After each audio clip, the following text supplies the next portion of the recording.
$360+ million awarded to an employee. Why? Because FedEx discriminated according to the lawsuit. Let's put up the picture of Jennifer. This is a hell of a story. Jennifer had no idea this kind of money was going to come her way.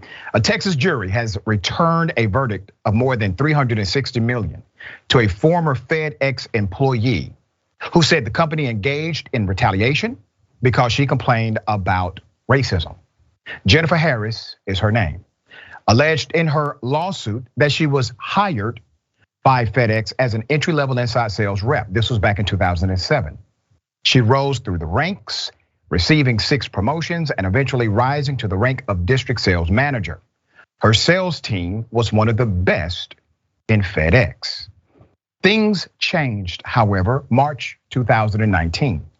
She said when a white supervisor posed a question, asked her to accept a demotion, she said, okay, well, when Harris balked at the request, negative treatment of her escalated, and her supervisor took away commissions that she earned according to the allegation.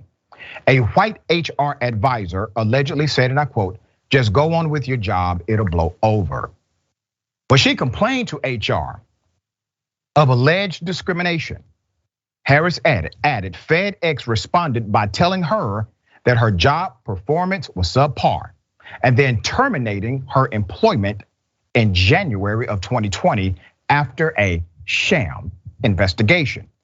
Harris decided not to let her firing be the end and filed a racial discrimination and retaliation lawsuit against FedEx. This took place Monday, May 20th, 2021.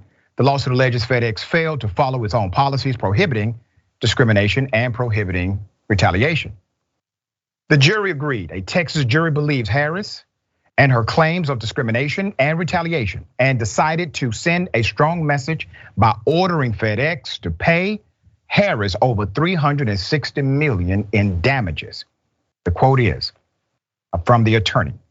"I felt very good about our chances of winning the case. I did not expect the amount," Attorney Brian Sanford said of the jury verdict. So let me tell you why this is really important. Because sometimes statutory law will not remedy workplace issues like discrimination.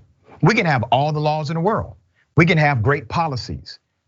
FedEx actually does have good policies on paper. But when culture is adversarial to the policy, culture wins every day. And in order to enforce a policy, sometimes you have to take that company to court. It is a great enforcement tool. She stood up, did what was right, and now because she stood up to the racism of these FedEx workers, the policy and the culture are now much more aligned than they were before.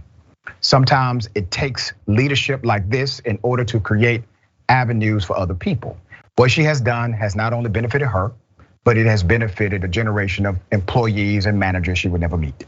That's how this works. All right, dear sister, what are your thoughts here? Yes, I do discrimination cases in my line of work. I do disability discrimination cases, but generally the same sort of issues there that go into it. But when it comes to becoming a plaintiff in a case of workplace discrimination particularly, I think that people might have a misconception as to the difficulties that people have to overcome to be involved in that sort of lawsuit, because it's not even first you have to face the discrimination in the workplace, but now when you've put your name on a lawsuit, when you become a plaintiff, it's harder to find another job.